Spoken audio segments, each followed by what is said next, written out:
ዝና በመድብል እጅ ገባ። እንዲሁም ደግሞ ብሩክ ያለበትን ነገር እንዳለ ያለበትን ቦታ ተናግሯል ማለት ነው። ዝና እንግዲህ ስንት ዓመት ሲያስቸግር የነበረው ሁላቸውንም ሲያስጨንቅ የነበረው ያለኔ ወንድ የለም ያለኔ ጀግና የለም ሲለው የነበረው በመድብል እጅ ዱብ ብሎ ተገኝቷል ማለት ነው። ሰላም ሰላም ብያለሁ ውድ የተከበራችሁ ቤተሰቦቼ እንዴት ናችሁ? ደህና ናችሁ? አለሁ እግዚአብሔር ይመስገን በጣም ደህና ነኝ። ለቤት አዲስ የሆናችሁ ላይክ ሼር እያደረጋችሁ እንድታበረታቱኝ እጠይቃችኋለሁ። እንግዲህ ምሳሌ ድራማ በጣም ደስ የሚል የሚያስደስት ብዙ ነገር የምንማርበት ብዙ ነገር የምናስተውልበት ድራማ ነው ማለት ነው። ምሳሌ ድራማ ከዚህም በፊት ታውቃላችሁ። እንግዲህ ምሳሌ ድራማ የሚወደደው በብሩክ የተነሳ ለልጁ ያደረገው መስዋዕት የሚከፍለው መስዋዕት በጣም የሚያስደስትና በጣም ደስ የሚል መስዋዕት ነው ለልጁ ሲከፍል የነበረው ማለት ነው። አሁንም እንዲሁም እንግዲህ ወንድምየው መድብል ለብሩክ ትልቅ መስዋዕት እየከፈለ ይገኛል ማለት ነው። እንግዲህ ብሩክ ራሱን እዚህ ነገር ውስጥ የጨመረው ለልጁ ብሎ ነው ማለት ነው። ለልጁ መስዋዕት ከፍሎ ይብን ብዙ ነገር እንደ ብሩክ ለልጁ መስዋዕት የከፈለ አባት አለ ብዬ አላስብም። አሁንም ደግሞ መድብል እንግዲህ ከእስር ቤት ስንት ዓመት ብሎ እስር ቤት ቀምሶ ወጥቶ የራሴን ህይወት ይዤ እኖራለሁ ደስተኛ ሆኜ እኖራለሁ ብሎ ሲመጣ አሁንም ያለው በምን እጅ ነው? በመከራ በስቃይ ውስጥ ይገኛል ማለት ነው። ምክንያቱም ይሄ ሁላ ለምንድን ነው? መድብልን እንዲሁም ብሩክን ደግሞ ካለበት ነገር ለማስፈታት ካለበት ችግር ለማውጣት ብሎ ነው ይሁላ መስዋዕት እየከፈለ ያለው ማለት ነው። እንግዲህ ዝና ተይዟል ማለት ነው። ዝና በእስር ቤት ይገኛል ማለት ነው። እንግዲህ መድብል ያለውን እንዲያፋጥን እንዲናገር እያደረገው ይገኛል ማለት ነው። ግን ዝና ለመናገር ፈቃደኛ አይደለም። ምክንያቱም ከገደልከኝ ግደለኝ፣ ከያዝከኝ ያዘኝ፣ ከሞትኩ ሞታለሁ እንጂ ምንም ነገር እኔ የማውቀው ነገር የለም፣ ምንም ነገር እንዳትጠይቀኝም ምነግርክም ነገር የለም እያሉ ይገኛል ማለት ነው። እንግዲህ ዛሬ ምንድነው የተፈጠረው? ዛሬ መድብልና ኤፍራታ ተገናኝተዋል ማለት ነው።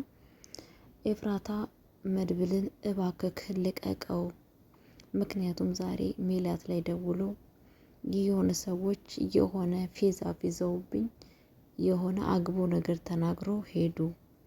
እኔ አንተን እንዳስመለጥኩ ዝና እንደተያዘ ያውቃሉ፣ በዛን የተነሳ እኔንም ይገሉኛሉ ብላ ለመድብል ተናግራለች ማለት ነው። መድብል ደግሞ ለምንድን ነው በፊት ያልፈራሹ?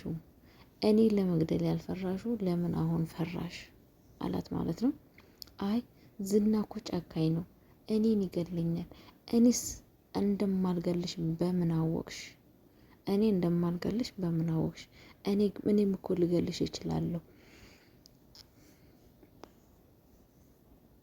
እያላት ነበረ ማለት ነው። እኔም እኮ ልገልሽ እችላለሁ፣ ለአንቺ ትልቅዬ ቦታ ነበረኝ፣ ያንን ያለኝን ቦታ አፈራረሹ፣ ራስሽ አፈራረሹ። ለአንቺ እኔ ትልቅ ቦታ ነበረኝ ያለው ቦታውን አፈራረሹ፣ እንዴት እንደዚህ ታደርጊያለሽ? እያላት ነበረ ማለት ነው። እሷም እንግዲህ ይሄን ነገር ለመናገር ፈቃደኛ አልነበረችም ማለት ነው። ለማንኛውም ይገሉኛል፣ እባክህ ዝና ልቀቀው። ዝና ካሁን ወዲህ የመጣ ያምጣ፣ የሚለቀው ሰው የለም። ካሁን ወዲህ ዝናን አምጣ ብሎ አንቺ ጋር የደወለብኝ ሰው ካለ ወደ እኔ ያስተላልፊው። ዝና ብሩክ ያለበትን ቦታ ሳላውቅ ዝናን አልለቀውም ብሎ መልስ ሰጥቷታል ማለት ነው። አንቺ ደግሞ ምናክል የሚከዳኝን ሰው እንደምጠላ እኔ በጣም እንደዛ አይነት ሰው አልወድም እያልኩሽ እየነገርኩሽ እንዴት እንደዚህ ታረጊያለሽ? ላንቺ እኮ በልቤ ትልቅ ቦታ ነበር ያለኝ፣ ያንን ቦታ ደግሞ አፈራረሹ ብሎ ተናግሯት ጥሏት ሄዷል ማለት ነው። እንግዲህ ሜላት ወደ ቤት ስትመጣ ደስ ብሏት እህቴ አንቺ እኮ ጎበዝ ነሽ፣ ዛሬ ሽልማት ይገባሻል ምን እያለች መድብል ሞቷል ብላን የነገረቻት ማለት ነው። እልል እያለ ትገኛለች ማለት ነው። እልል እያለ ደስ ብሏት ማለት ነው። እንዴ በሰው ሞት እንደዚህ ልል ይደባላል እንዴ ስትለው፣ አውድ መድብል እኮ የኔ ጠላቴ ነው፣ ጠላቴ ስለሆነ እንኳን ሞተ እህቴ፣ በጣም ዛሬ ለአንቺ ሽልማት ይገባሻል ብላታለች ማለት ነው። እንግዲህ ፍራታ ደግሞ እየተንቀጠቀጠች ትገኛለች ማለት ነው። በጣም እየተንቀጠቀጠች በፍራቻ ውስጥ ነች ያለችው ማለት ነው። አይ አንቺ ግን ምን ሆነሻል? የፈራሹ እኮ ነገር አለ፣ ፊትሽ ትክክል አይደለም፣ ለምንድን ነው እንደዚህ የፈራሹ እያለቻት ትገኛለች ማለት ነው። አይ እኔ እንደዚሁ ነው የፈራሁት፣ አልፈራውም ትላለች ማለት ነው። መጨረሻ ላይ እንግዲህ ሜላት መድብል ላይ ትደውላለች። ብደውል ስልኳ አይነሳለትም፣ ዝግ ነው የሚለው። እንግዲህ የዝና አብሮ አበሮቹ ደውለውላት ዝና እንደተያዘ እንትና መድብል እንዳመለጠ ነገሮችን ሁሉ አውቀው ለእንትና ያኔ የሆነ ነገር ብሎ አሏት ማለት ነው፣ ለኤፍራታ ማለት ነው። ኤፍራታ ደግሞ በጣም በፍራቻ ውስጥ እና በመርበትበት ውስጥ ትገኛለች ማለት ነው። ፍራቻ ውስጥ ነች ያለችው ማለት ነው። ቤተሰቦቼ እንግዲህ ሞገስ ደግሞ በጣም ዛሬ ደስ ብሎታል። ምክንያቱም እንደፈለገው ውጭ እየፈነጠዘ እየሄደ እየመጣ ይገኛል ማለት ነው። እንግዲህ ዛሬ የሞገስ ፍቅረኛ ሉላም እንግዲህ በጣም በደስታ ውስጥ ትገኛለች ማለት ነው። ምክንያቱም የዝና መያያዝ በጣም በደስታ ውስጥ በምስጥ ውስጥ እውነትክን ነው ወይ? ይሄ ነገር እውነትክን ነው? አዎ እውነቴን ነው። ዝና ተይዟል። ዝና በእጃችን ገብቷል። በጭራሽን ያላምንም አለችው። ወደድሽም ጠላሽም እውነት ነው። ልውጣ ወደ ውጪ? አዎ እንደፈለገሽ ውጭ አላት ማለት ነው። ልምጣ አለችው። አዎ ነይ ብታይ ውጪ ፍንጥስጥስጥስጥስ ብላ እየሮጠች ፀሐይ እንደፈለጋት እየሞቀች እየሮጠች ጊዜዋን እያሳለፈች ነበረ ማለት ነው። በጣም በደስታ ሉላዬ እንግዲህ ስንት አመት ሙሉ የታሰረች እንደፈለጋት እየሮጠች እንደፈለጋት ደስ እያላት ፍንድቅድቅድቅ እያለ ትገኛለች ማለት ነው። እንግዲህ ቀጥታ ወደ ሄደችው ወደ እነ ብሩክ ቤት ነው ሄደችው። ብሩክ ቤትም እነ ቅድስትም የዝና መያዝ ሰምተው በጣም ነው ደስ ያላቸው። በጣም እንግዲህ ዳጣ የምታቋት ብዷ ለሄድና አረባካችሁ ዝናን ልቦቅሰው፣ ዝናን ልምታው፣ ሞገስ ካላሳየህኝ እያለ ትገኛለች ማለት ነው። ጭራሹን እያፌዘች ሞገስ ሲሞት ዝና ሲሞት ምን ብለን ነው የምናለቅሰው እያለች በቁም ገና ሳይሞት እያለቀሰችለት ትገኛለች ማለት ነው።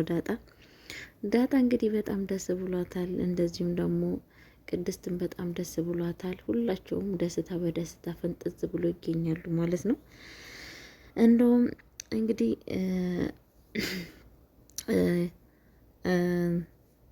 የሞገስ ፍቅረኛ እንግዲህ በደስታ ማከል በደስታ ማከል እያለቀሰ ትገኛለች ማለት ነው። የእውነት በጣም ነው ደስ ያላት። እንግዲህ በጣም በደስታ ውስጥ ትገኛለች ማለት ነው። በጣም የደስታ ጽግ በጣም ነው ደስ ያላት ማለት ነው። ምክንያቱም ካለችበት ከእስር ቤት ስለወጣች በጣም ደስ ብሏታል ማለት ነው። ቤተሰቦቼ ከምታስብ በለጠ በጣም በደስታ ውስጥ ትገኛለች ማለት ነው። እንግዲህ አቶ ዝና እየተፈጠፈጠ ይገኛል ማለት ነው። መድብል በጥፊ በካልቾ እያለው እያፋጠጠው ይገኛል ማለት ነው። እስኪ አንድ ቀን እኮ ሞትን አስበህ ታውቀዋለህ እንዴ አለው። እኔ ሞትንም አስቤ አላቅም። እስኪ አንድ ቀን እሸነፋለሁ በጠላቱ እጅ ወድቃለሁ ብለህ አስበህ ታውቃለህ? እኔ መቼ ምን በጠላቱ እጅ አልወድቅም። ነገም ሆነ ዛሬም ስለማልወድቅም መቼም ላስበው አልችልም አለ ማለት ነው። እንዴት አታስብም? ዛሬሳ አየክ ሞትንስ አንድ ቀን አስበህ ታውቃለህ? ለነገሩ ምን ታስባለህ አንተ? ሞት ሰዎችን መግደል የሰዎችን ነፍስ ማጥፋት ነው እንጂ ስለ ሞት ለምን ታስባለህ? ስለዛ ነው እኮ አንድ ቀንም ስለ ሞት አስበክ የማታውቀው እያለ አናቱን እየቀጠቀጠ ይገኛል ማለት ነው።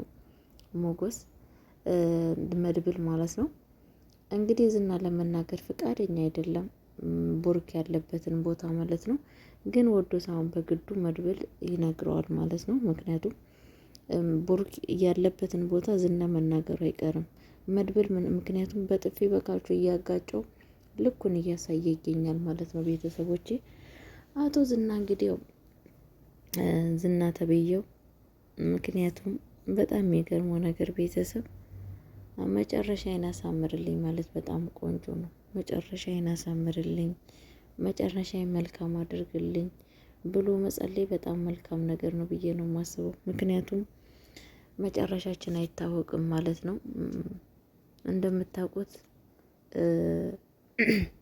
እኔ ነኝ ጎበዝ፣ እኔ ነኝ ወንድ፣ እኔ ነኝ ጀግና እያለ የሚል ሰው ነው። ዛሬ እንግዲህ ያንን ነገር አቶ ቁጭ ስል በጣም ነው የሚከብደው። ቤተሰብ ይከብዳል አይደለ? ያሳዝናል አይደለ? ምንም ማድረግ አይቻልም። እንግዲህ እየቻለው ማለት ነው። በሰው ነፍስ የሚጫወት መጨረሻውም እንደዚሁ በክፋቱ ጥግ ነው የሚቀረው ማለት ነው። ቤተሰብዬ ዝና እንግዲህ መከራ ስቃይ ሳደርስ የነበረው ተይዞ ቁጭ ብሏል ማለት ነው። አሁን የቀረችው እንግዲህ ሜላት ነች። ሜላት እንግዲህ አሁን ምን ውስጥ እንደምትገባ የምታምነው ዝና የምትመካበት ዝና በእስር ቤት ይገኛል ማለት ነው በመድብል እጅ። አሁን እንግዲህ እትዬ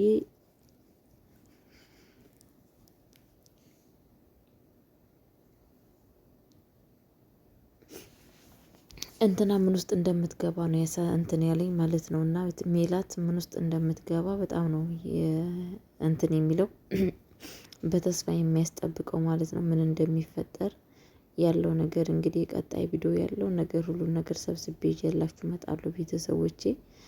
ሞገስ እንግዲህ በጣም ደስ ብሎታል። የእውነት በጣም ነው ደስ ያለኝ የሞገስ ደስታ። እንዲሁም ደግሞ የሉላዬ ስንት አመት ሙሉ አንድ ክላስ ውስጥ ሳትወጣ ሳትገባ ተቀምጣ አሁን እንግዲህ እንደፈለጋት እየወጣች ትገኛለች ማለት ነው ቤተሰቦቼ። ለማንኛውም ለቤት አዲስ የሆናችሁ ላይክ ሼር እያደረጋችሁ እንድታበረታቱኝ እላችኋለሁ ውዶቼ። እንግዲህ ምሳሌ ድራማ ብዙ ነገር የምንማርበት ድራማ ነው። በጣም ነው ደስ የሚለው። ዳጣዬ እንግዲህ ዛሬ በደስታ ውስጥ በጣም ትገኛለች ማለት ነው። በጣም ነው ደስ እያላት ፍንድቅድቅድቅ እያለች ትገኛለች ማለት ነው። ምክንያቱም ያሰበችው ተሳካላት እና ያሰበችው ተሳክቶላታል ማለት ነው። በእርግጠኝነት ነገ እንግዲህ እንትና ያለበት ብሩክ ያለበት ቦታ መውሰዳቸው አይቀርም፣ ይወስዷታል ማለት ነው። ሄዳ ታያለች እንግዲህ እስቲ ሄዳ ምን እንደምትል ምን እንደምታረገው እዛ ባይን አይታ። እኔ በጣም የምፈልገው ሉላን እዛ ቦታ ቢወስዷት በጣም ቆንጆ ነው ብዬ ነው የማስበው። እና ቤተሰብ ለማንኛውም እጅግ አድርጌ አመሰግናቸዋለሁ። ሰላም